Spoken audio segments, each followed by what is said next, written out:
Bonsoir à tous, nous sommes ensemble pour notre émission politique et ce soir nous avons deux invités en plateau. Nous partirons du côté de la ville des Abîmes et pour parler de la gestion des risques avec nos invités. Nous parlerons aussi du programme d'action de prévention des inondations. Nous avons monsieur Biabiani Max qui est directeur général des services techniques de la ville des Abîmes et à ses côtés Olivier Zami qui est directeur général adjoint en charge du développement durable de la ville des Abîmes. Messieurs, bonsoir et merci d'être avec nous. Bonsoir. Bonsoir. Voilà, donc nous parlons de gestion des risques ce soir avec vous. Nous mettrons les projecteurs sur la ville des Abîmes. Mais avant, j'aimerais quand même parler de phénomènes qui nous a touchés, ce qui nous permettra de faire le lien en termes d'inondation, en termes d'écoulement des eaux et d'informer votre population. Donc, Maria, ouragan force 5, passé sur la Guadeloupe, il y a eu beaucoup d'eau et beaucoup d'inquiétudes de la part des Guadeloupéens dans leur ensemble, puisque quand on parle d'inondation, on va quand même se dire que la plupart des communes de la Guadeloupe sont touchées.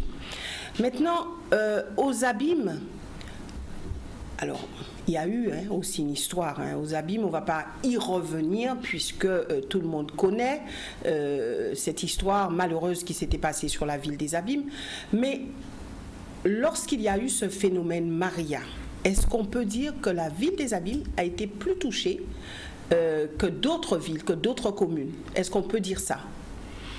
Alors, on ne peut pas dire que la ville des Abîmes a été plus touchée, ni plus ni moins touchée que les autres villes. Nous avons été touchés et chaque ville a ses particularités, et la ville des Abîmes les siennes.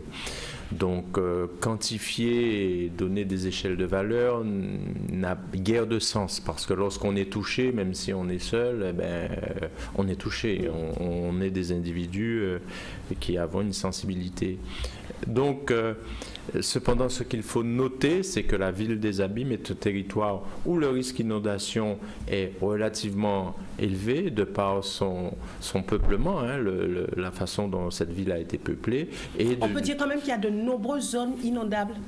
Il y a des zones inondables, il y en a plusieurs. Nombreuses, c'est déjà quantifié, c'est déjà apporté un jugement de valeur par rapport à d'autres zones. Il y a des secteurs, par exemple, peut-être que Pointe-à-Pitre est plus inondable que la ville des Abîmes. Donc, voilà, il ne s'agit peut-être pas de porter déjà ces éléments qui portent valeur, mais il faut reconnaître que la ville des Abîmes a un certain nombre de zones qui sont reconnues comporter un risque d'inondation relativement élevé.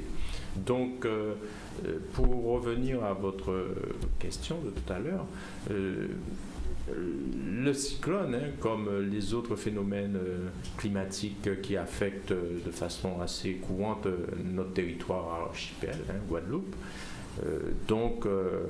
porte conséquence sur la ville des Abîmes. Et donc, effectivement, nous avons à gérer un certain nombre de ces questions, de ces conséquences, et donc à protéger nos populations, à aussi faire un certain nombre de mesures, à prendre des mesures, à faire de l'éducation, à faire de la prévention, et aussi donc à aménager notre territoire afin de limiter les conséquences de ces phénomènes qui se produisent, qui se sont toujours produits, qui se produisent et qui continueront à se produire. Donc nous avons une responsabilité et un rôle à assumer vis-à-vis de notre population sur ces questions-là. Alors avant de voir les conséquences, quelles sont les causes de ces inondations? Est-ce que vous les avez listées? Parce que pour arriver à répondre à cela, il faut savoir quelles sont les causes de ces inondations.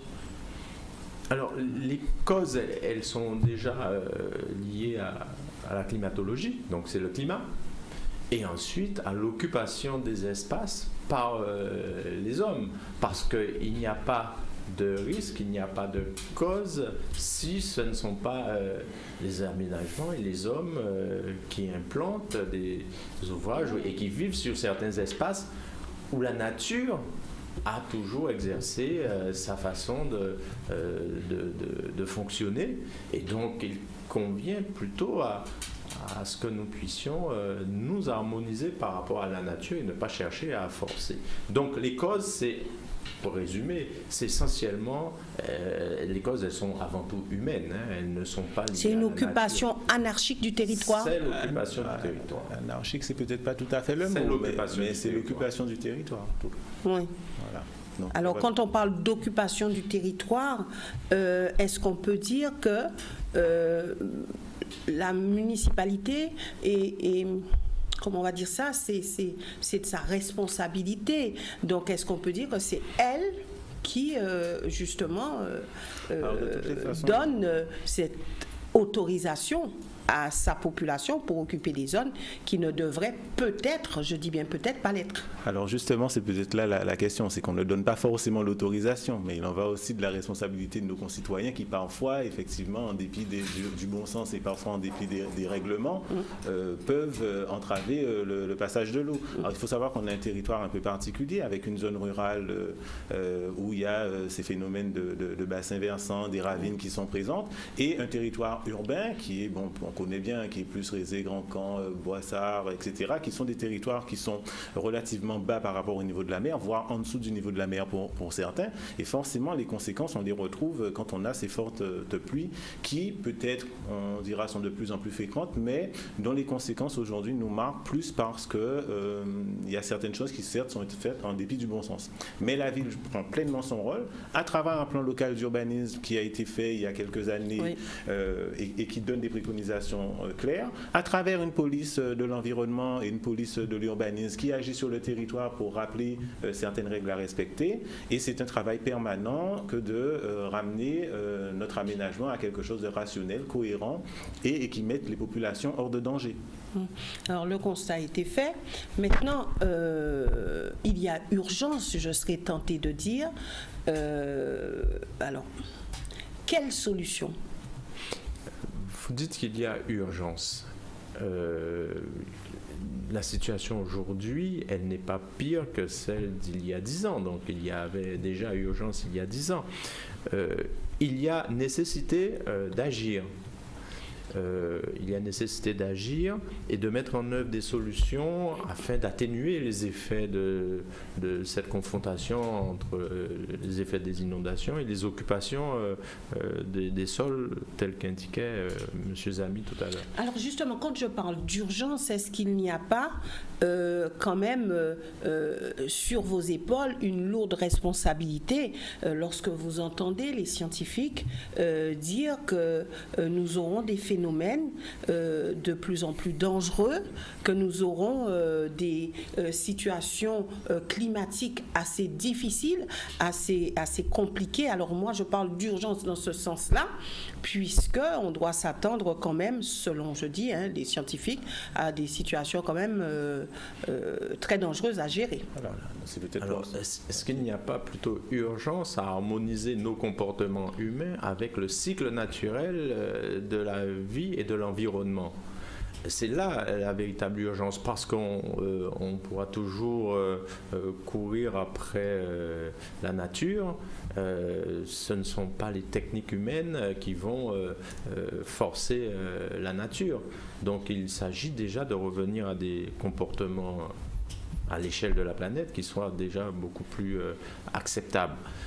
Et ensuite, maintenant, il y a la gestion de la situation présente, des situations que nous vivons au jour le jour, où il s'agit effectivement là d'agir et de prémunir autant que faire se peut les populations des risques et des difficultés liées à ces phénomènes climatiques.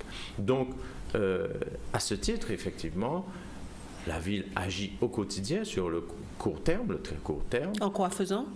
La ville agit sur le moyen terme et la ville prévoit et programme également pour des actions sur le long terme et donc des actions plus complètes. Alors les actions sur le court terme, bien c'est déjà au quotidien l'information et la communication qui est faite auprès des populations pour les informer des risques qu'il y a, des risques et des difficultés qu'il y a à habiter, à construire et à aménager dans des zones qui sont reconnues être difficiles vis-à-vis des conditions climatiques. Au quotidien, c'est aussi tout le travail qui est fait par les services de la ville sous l'égide donc des élus en charge de ces questions-là pour pouvoir traiter les écoulements d'eau et également aussi aménager la ville pour limiter les conséquences de ces effets, de ces dérèglements climatiques et également avec des entreprises sur l'ensemble du territoire, toute une série d'actions pour contenir, pour aménager, pour réguler l'écoulement des eaux. Et donc, ce sont ces actions au quotidien. Donc, il y a des sommes qui sont mobilisées dans le budget de la ville pour cela. Il y a du personnel et des hommes qui sont mobilisés sur ces questions-là. Et donc, et des élus qui sont aussi à cheval au quotidien, préoccupés et en mission pour orienter, donner aussi leur vision de ces questions-là. Et donc, il y a toute une équipe qui travaille, et sans oublier le travail d'information qui est fait en permanence, au quotidien, par la ville, envers et vis-à-vis de la population. Donc, quel est le discours tenu face à une population qui demande sans cesse, mais qui n'a pas forcément non plus le bon comportement? C'est un appel à la responsabilisation. Aujourd'hui, on fait des actions de prévention. On sensibilise aussi le jeune public parce qu'on sait que c'est peut-être notre meilleur relais dans les familles. Donc aujourd'hui, il y a beaucoup d'actions qui sont menées dans les écoles pour sensibiliser au risque inondation. Et comme le disait M. Biabiani, il y a cette partie de gestion quotidienne qui est faite par les services techniques. Hein. On n'en parle pas, mais c'est un peu le curage des canaux, c'est le nettoyage des abords des lieux dangereux, c'est voilà, toutes ces mesures qui sont prises sur le quotidien pour pallier à des phénomènes qu'on ne peut pas prévoir assez souvent, qui sont spontanés, violents, qu'on ne peut pas toujours localiser précisément à l'avance. Donc, il y a une politique générale de mise en sécurité de nos espaces publics. Et parallèlement, puisqu'on a pris la mesure de l'importance de l'enjeu et effectivement d'une communauté scientifique qui nous dit que ça ira en s'aggravant, on met en place un certain nombre d'outils pour l'avenir, pour à la fois mieux aménager notre territoire, prévoir aussi des solutions techniques, mais tout ça, ça passe par notamment un document dont vous avez un petit peu parlé en préambule, qui est le programme d'action de prévention des inondations, qui est en train de se mettre en œuvre sur le territoire pour prévoir le moyen et le long terme. Alors j'irai avec vous sur un terrain un petit peu sensible, mais bon, je compte sur vous pour nous donner vraiment votre sentiment là-dessus. Alors, on a vu tout à l'heure qu'il y a des gens qui ont construit dans des endroits inondables, sans permis de construire, sans autorisation. Ces personnes seront de toute façon en danger à chaque fois qu'il y a une montée des eaux. Que faut-il faire dans ces cas-là ? Quand vous dites mise en sécurité, c'est certainement aussi mise en sécurité des biens et des personnes. Suite au dernier phénomène Maria, aujourd'hui, on en est même aujourd'hui au niveau de la ville à réfléchir à des solutions d'hébergement d'urgence pour des familles qui se retrouvent dans des conditions où ils ne peuvent plus retourner dans leur maison. Alors c'est sûr que ça ne peut pas être l'action publique permanente parce qu'à la base, ces personnes n'auraient pas dû construire, mais on sait aussi faire face à ça, pallier à cette urgence en proposant d'autres solutions. Mais l'action principale, c'est surtout d'éviter que ça se produise, d'éviter que des gens construisent dans des espaces qui ne sont... Alors à l'avenir, de toute façon. À l'avenir, de toute façon. Et aujourd'hui, on mène cette action aussi de recensement pour voir où passe l'eau. Et je vais vous donner un cas très concret. Lors du phénomène Maria, il y a un quartier qui a été inondé avec de l'eau qui est montée à 3 ou 4 mètres, presque submergeant des maisons. Ça n'était jamais arrivé avant, alors que depuis 2011, on a régulièrement des périodes... Parlez de Petit Pérou ou pas ? Sur Carac, salle d'asile. Alors que régulièrement, on a eu des inondations ces dernières années et ce secteur-là n'avait jamais été touché. On a pu constater que sur les plans, eh bien, on avait des documents qui mentionnaient que c'était une ravine sèche. Et les gens vous disent, oui, c'est vrai, on n'a pas eu de permis de construire, mais on pensait que l'eau ne serait jamais montée là parce que mes grands-parents n'ont jamais vu de l'eau là, donc j'ai mis ma maison en me disant que c'était bon. Et en fait, on se rend compte que non. Parce qu'il faut parfois pouvoir remonter très loin dans le temps pour savoir jusqu'où le niveau de l'eau peut aller. Alors, est-ce qu'il faut déloger et reloger ? c'est difficile à envisager à l'échelle d'une commune comme les Abîmes, parce qu'on ne pourra pas, faut pas non plus dire qu'on va reloger toutes les familles qui se sont installées là où elles ne devraient pas. Mais aujourd'hui, en tout cas, l'idée, c'est surtout qu'il n'y en ait pas d'autres. Oui. Qu'il n'y en ait pas d'autres et qu'on puisse effectivement, dans une politique de logement, dans une politique d'habitat sur la commune, proposer des solutions alternatives. Et on y travaille. D'accord. Alors parlez-nous de ce PAPI dont on parle depuis quelque temps. Il n'y a pas si longtemps que ça, mais depuis quelque temps. C'est quoi le PAPI? Alors le PAPI, donc, c'est le programme d'action de prévention des inondations, alors des bassins versants, des grands fonds. Donc c'est surtout une volonté politique de 6 communes. Alors, tu parles de Pointe-à-Pitre? Alors, Pointe-à-Pitre, les Abîmes, Morne-à-Eau, Le Maule, Sainte-Anne, Gosier, je n'ai oublié personne, qui se sont réunis pour traiter la question de l'eau, puisqu'on s'est dit tout simplement une chose simple, l'eau n'a pas de frontières. Et finalement, Est-ce que ce sont les communes les plus touchées? Ce sont les communes les plus touchées, mais elles font partie du même bassin versant, parce que c'est cette eau qui vient de Sainte-Anne, des grands fonds de Sainte-Anne, du Moule, parfois de Morne-à-Eau et aussi du Gosier, qui descendent vers des zones comme les Abîmes et Pointe-à-Pitre. Donc on est tous concernés. L'eau des Abîmes, finalement, elle vient des grands fonds. Et l'eau des Abîmes va aussi à Pointe-à-Pitre. Donc il s'agissait qu'on se mette tous ensemble, parce qu'on a pris conscience que c'était un problème global, et qu'on se mette ensemble pour trouver les bonnes solutions, les solutions palliatives sur le moyen et sur le long terme. Donc l'idée, elle est partie de là. Et aujourd'hui, effectivement, il faut expliquer que le PAPI, c'est en 2 temps. Aujourd'hui, on est sur le format d'un PAPI d'intention. C'est-à-dire que pendant 3 ans, sur une période 2016-2019, il s'agit de comprendre, de diagnostiquer, de faire les études et de comprendre quel est ce problème d'eau, comment il fonctionne, analyser les écoulements, pour pouvoir plus tard, dans un PAPI qui s'appelle un PAPI complet, aller sur les actions opérationnelles. Donc effectivement, on peut dire que oui, on entend parler du PAPI, mais on ne sait pas trop ce que c'est, on ne voit rien. Non, c'est vrai, c'est normal, aujourd'hui, on ne voit rien, si ce n'est quand même que ce PAPI d'intention présente beaucoup d'actions de prévention, de communication, de sensibilisation au niveau des jeunes.